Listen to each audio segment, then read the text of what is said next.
اور be B C نے اپنی رپورٹ میں اس بابت لکھا ہے کہ بغیر کسی مزاحمت کے یہ انتہائی اہمیت کی حامل جو بارڈر کراسنگ تھی یہاں پر قبضہ کیا گیا ہے، کیونکہ افغان گورنمنٹ کہہ رہی ہے کہ جی اطلاعات ملی تھیں ہمیں دہشت گردوں کی موومنٹ کی، ہم کاؤنٹر کر رہے ہیں۔ اس کے علاوہ ایران، تاجکستان اور ترکمانستان کے ساتھ واقع جو اہم پوسٹیں ہیں وہاں پر بھی طالبان قابض ہو چکے ہیں۔ یہ بھی انٹرنیشنل ادارے جو ہیں اپنی خبروں میں اس بابت تفصیلات بیان کر رہے ہیں۔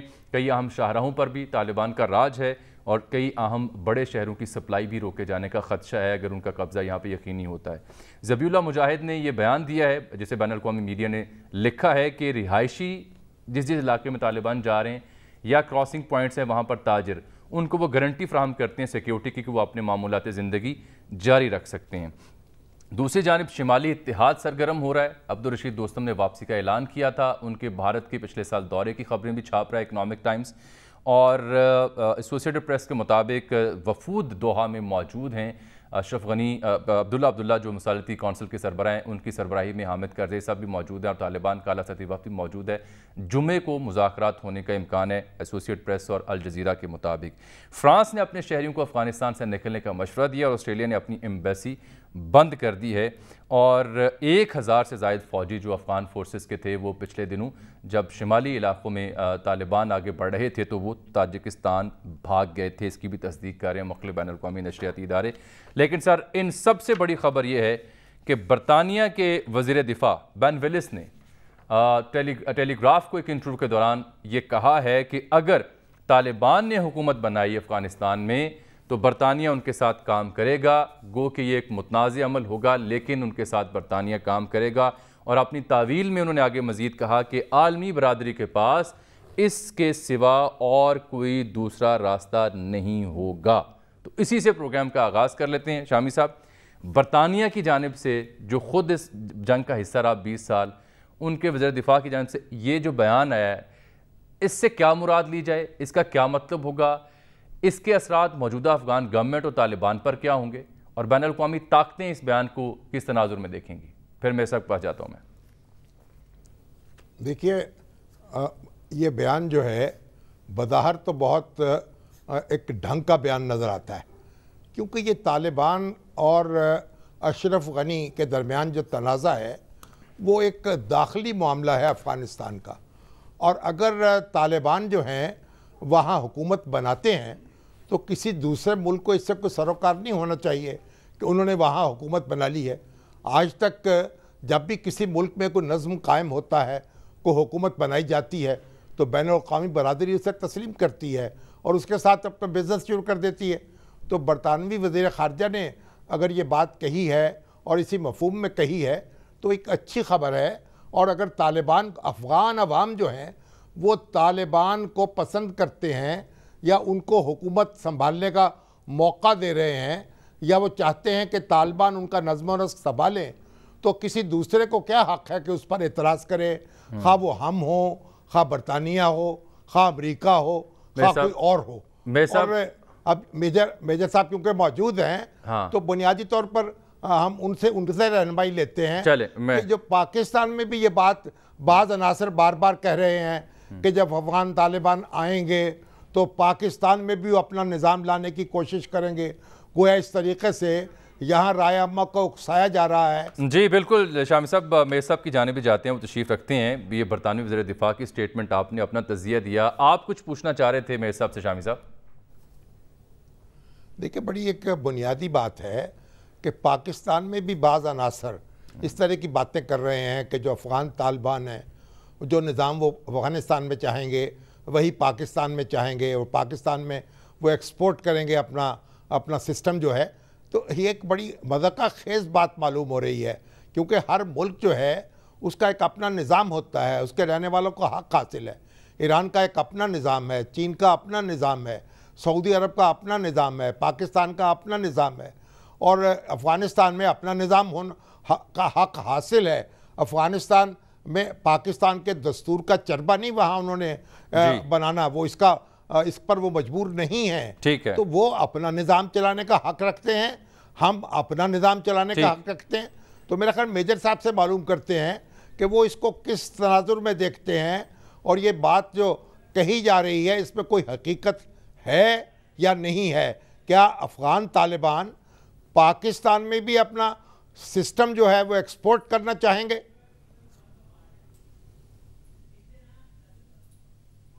جی میں صاحب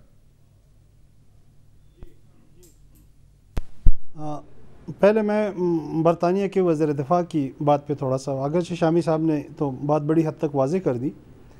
ماضی میں آپ دیکھیں روس کے خلاف افغانی لڑے اور روس کو نکال دیا افغانستان سے، لیکن بعد میں روس اور افغانستان کے تعلقات ٹھیک تھے. آج بھی روس طالبان کے ساتھ اس کی بڑی انڈرسٹینڈنگ ہے بڑی حد تک. اسی طرح ویتنام میں دیکھیں امریکہ سالہ سال لڑتا رہا، ویتنامیوں نے بڑی قربانی دی. آج امریکہ اور ویتنام کے درمیان بڑی دوستی ہے، بڑے تعلقات ہیں. تو بین الاقوامی تعلقات میں یہ کوئی انہونی بات نہیں ہے. اور برطانوی وزیر دفاع اگر کہتے ہیں تو اس لیے کہتے ہیں کہ اس وقت افغانستان میں طالبان ایک حقیقت ہے اور سب سے بڑی قوت ہے افغانستان میں. نظر آ رہا ہے کہ بھئی فیوچر افغانستان ان کا ہے. سو ہر ملک پھر اپنے معاملات اسی نقطہ نظر سے دیکھتا ہے. فراز صاحب نے کہا تھا نا کہ ستم تو یہ ہے کہ اے دے ستم کے جاتے ہی تمام خلق میری ہم نوا ٹھہرتی ہے. تو یہ ایسا ہی ہوتا ہے، اس میں کوئی عجیب اس کی بات حیرانی کی بات نہیں، میں نہیں سمجھتا. دوسرا اب طالبان پہ آتے ہیں. جیسے شامی صاحب نے فرمایا کہ یہ اطلاعات ہیں کہ جی ہم نے کوشش کی ہے کہ ان کو جمہوری عمل کا حصہ بنے اور وہ تیار نہیں ہیں. اور کچھ اطلاعات یہ بھی ہیں کہ تھوڑی سی ٹینشن اور بدمزگی پیدا ہو رہی ہے پاکستان ان کے درمیان. تو میں نہیں سمجھتا کہ افغانستان میں کون سا جمہوری عمل ہے جس کا ہم انہیں حصہ بنانا چاہتے ہیں. اور کھل کر بات اگر یہ ہے کہ جی ہم انہیں اشرف غنی کی حکومت کا حصہ بنانا چاہتے ہیں تو یہ تو صریحاً ظلم میں سے کہوں گا. کہ آپ دیکھیں امریکی جہاں بھی گئے انہوں نے جب اپنا پپٹ انسٹال کیا، چاہے اس کو انڈائریکٹ کیا، جیسے شاعران کو کہتا ڈاکٹر مصدق کا سی اے سے تختہ اٹھایا، جیسے فلپین میں مارکوس کو کیا، اور بعض جگہوں پہ وہ خود گئے ڈائریکٹ کیا، جیسے ویتنام میں اس کو کیا، وان مین کو پرائم منسٹر بنایا. لیکن جب وہ وہاں سے چلے گئے امریکی تو یہ کبھی نہیں ہوا کہ ان کا وہ پپٹ وہاں بیٹھا رہا اور پھر اس کے لیے مذاکرات ہو رہے کہ اس کے ساتھ کولیشن بناؤ، اس کے ساتھ مل جاؤ. یہ تاریخ کے برخلاف ایک حرکت ہے، یہ کبھی ہوا نہیں ہے. سو اگر ہم بھی اس وقت اشرف غنی پہ کنسنٹریٹ کر رہے ہیں کہ جی بس اس کے ساتھ یہ ہونا چاہیے، تو میں نہیں سمجھتا کہ یہ کوئی تاریخ کی رو میں ہم جا رہے ہیں. ہاں افغانوں کے درمیان مفاہمت ہونی چاہیے، طالبان کو مفاہمت کرنی چاہیے ترکمان کے ساتھ، ازبک کے ساتھ، تاجک کے ساتھ، ہزارہ کے ساتھ، شیعہ برادری کے ساتھ، جتنے وہاں پہ نسلی گروہ ہیں ان کے ساتھ. اور طالبان نے اس طرف اشارہ دیا بھی ہے. سو نظام ان پہ چھوڑے. جیسے شامی صاحب نے فرمایا ہمارے ہاں بدقسمتی یہ ہوئی کہ جب طالبان کی بات آئی تو ہم نے پاکستان کے لیے پسند اور ناپسند کا معیار اور گراؤنڈ تبدیل کر دیا. بحیثیت پاکستانی مجھے پاکستان کے حوالے سے جب میں فیصلہ کرتا ہوں پسند اور ناپسند کا، تو میں دیکھتا ہوں کہ یہ پاکستان کے مفادات کو کتنا عزیز رکھتا ہے، یا یہ شخص یا یہ گروہ یا یہ ملک پاکستان کے لیے کتنا سودمند ہے، یا کم از کم پاکستان کے نقصان دہ نہیں ہے. اب آتے ہیں طالبان پہ. میں طالب کا نام نہیں لوں گا، میں اس کو مسٹر اے کہوں گا. یہ لفظ سنتی لوگوں کے جو ہے نا وہ کیفیت بدل جاتی ہے بعض لوگوں کی. مسٹر اے کی حکومت تھی، ہم نے اس کی حکومت ختم کر دی مسٹر بی کے لیے، یہ جس کا تسلسل مسودہ گورنمنٹ ہے. ہم نے مسٹر اے کے خلاف 57,000 بمبار پاکستان سے بھیجے. ہم نے مسٹر اے کے خلاف ہوائی اڈے دیے. ہم نے مسٹر اے کے خلاف سالہ سال تک سپلائی روٹ دیا نیٹو کو بارود اور گولہ بارود اور اسلحے کا. ہم نے مسٹر اے کے 600 آدمی حوالے کیے امریکیوں. ہم نے مسٹر اے کے سفیر کو بے عزت کر کے امریکیوں کے حوالے کیا. ہم نے ملا برادر مسٹر اے کے ملا برادر کو سی آئی کے کہنے پر جیل میں ڈالا. ہم نے استاد یاسر سمیت اور بہت سارے لوگوں کو جیلوں میں ڈالا. مجھے ایک واقعہ بتا دے پاکستان میں کہ انہوں نے ریئیکٹ کیا ہو اور اس کا جواب دیا ہو مسٹر اے نے. اسی طرح یہ مسٹر اے کے خلاف جو کچھ ہم نے کیا یہ سارا مسٹر بی کے لیے کیا. حامد کرزئی صاحب کی میٹنگ سی اے سے ہم نے یہاں پہ اسلام آباد میں کرائی، یہاں سے اس کو لانچ کیا، اس کے لیے ووٹوں کے بڑے بکسے بھیجے مہاجر کیمپوں سے، اس کے لیے اسلحے کے انبار بھیجے جس کی سی اے میں پیمنٹ بھی نہیں کر رہی تھی. وہ خود رابرٹ گرے نے جو سی اے کے اسٹیشن چیف تھا اس نے اپنی کتاب میں لکھا تھا 88 days ٹو قندھار میں. اس کے لیے ہم نے 1.5 لاکھ فوج وہاں پہ انوالو کر دی.